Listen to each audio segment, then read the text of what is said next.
congratulations on getting your Anaconda and Jupyter notebook set up. Okay, so when you launch Anaconda, you have all these other apps that comes with it. Okay, you navigate through till you get to Jupyter notebook, launch it, and when you launch it, you have this. Okay, you get to see this interface, and you scroll through these things and try to locate the desktop. Okay, when you get to the desktop, go to the data science lessons, right? And when you get to the data science lesson, then we start creating our Jupyter files here. So we create a Jupyter notebook here, a new one. The Jupyter notebook that we're going to create is untitled here, right? We can try to title it or make a title for that, and that's going to be calculations. I'm going to call it calculations for this particular video, right? And that's it, right? So we're done with that. So if you come here, sorry about that. So for these lines that we have or blocks of code, what we're going to do is write our codes inside. Okay, if you remember, the first thing we wrote last time was print, and that was my first code, right? And so when you do print this, you run, you get to see my first code, right? And these are the many reasons or how nice Jupyter Notebook present the Python codes is one of the reasons we are using Jupyter Notebook. Okay, so this particular lesson, we're going to start with something called commenting. Okay, so if I want to comment something, comment means that you are trying to add some English or some writings in your code so that the reader or whoever that picks the code will be able to understand, or you yourself can understand it later. Okay, so if you want to do comment, you just have to start with a hashtag. So commenting, all right, so it means that this will not be run as part of your code. All right, so if I want to say this is a line, right, that will not be run. What it means, if I run this code, I don't see anything, right? So it just add an explanation to whatever you are doing. Okay, so here I'm going to start using the comment saying that using Python as a calculator, right? And then in this, the first thing I'm going to do is addition of numbers. Okay,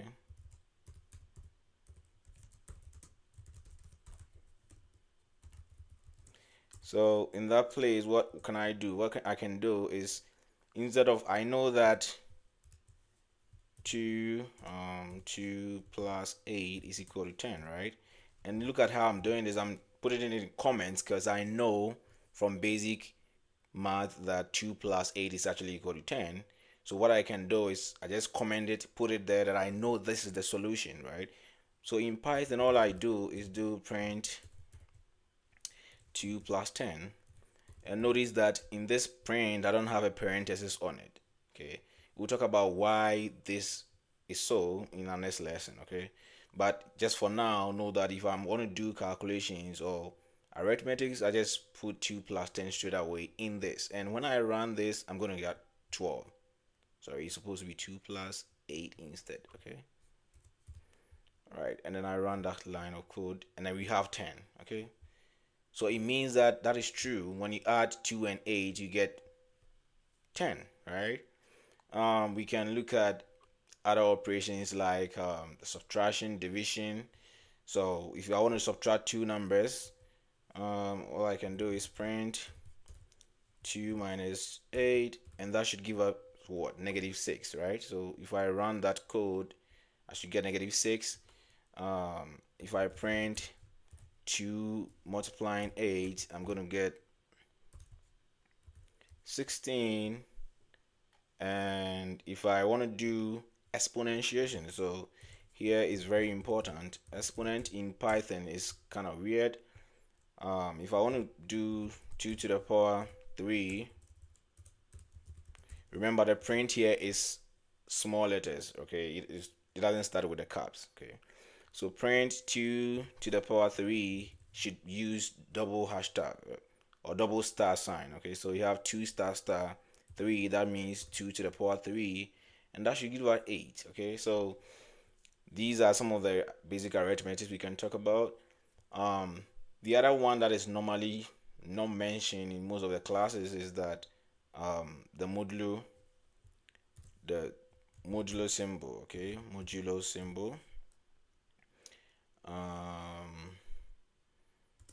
So if I want to find 7 mod 2, or maybe, yeah, 7 modulo 2 in math should give me, when I divide 7 by 2, what is the remainder? And that is 1. Okay, but in Python what we do is 7, so you have to do print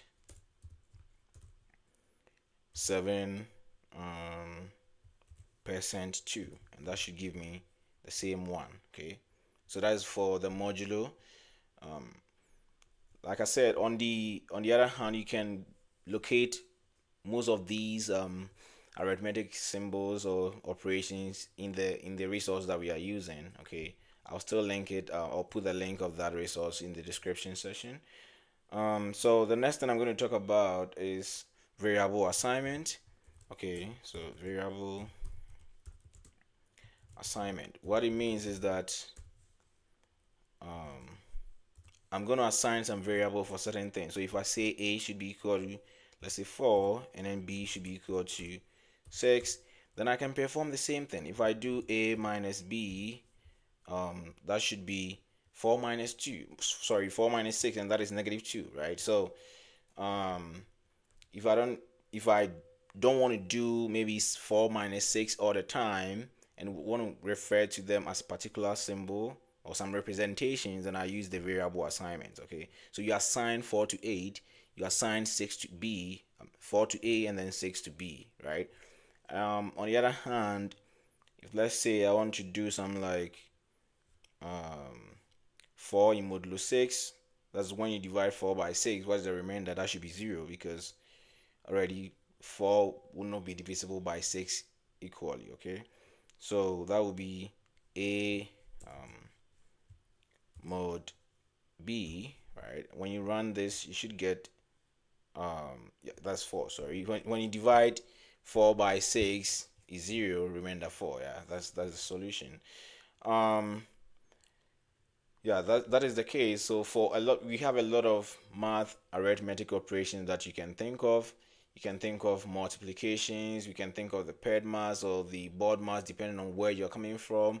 All of these things are okay, and they work in Python as well. It follows that approach as well. Okay, so we can have something like A plus B times, let's say, 4. That means you're going to add 4 plus 6, that is 10, times 4, that should give us 40, right? 10 times 4 should give us 40. So that is the variable assignment. There are rules that comes with variable assignment, that you cannot start assigning a variable by, let's say, a number. So if I say 2b equals, let's say, 3, I cannot call a variable as 2b. If I run this, I'm going to have error, and then stuffs in there like that. Okay, so but I can make it like b equals 3, and that should be fine. Okay, so in order for you to understand all these things, follow the resource we are using to learn more about the rules that govern the variable assignment. Okay, so the homework for this particular course is going to be this particular aspect is try to do this. The first part,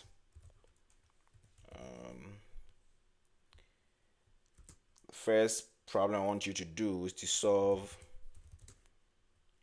10 modulo 5. Right, set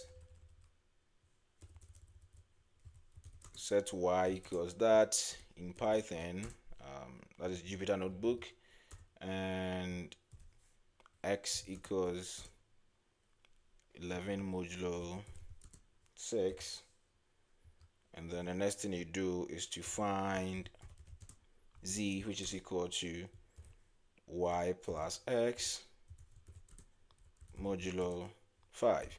Do all these in Python and try to comment in the comment section. Let me know whether you're able to solve this. Okay, I'm going to talk about data types in our next lesson. See you.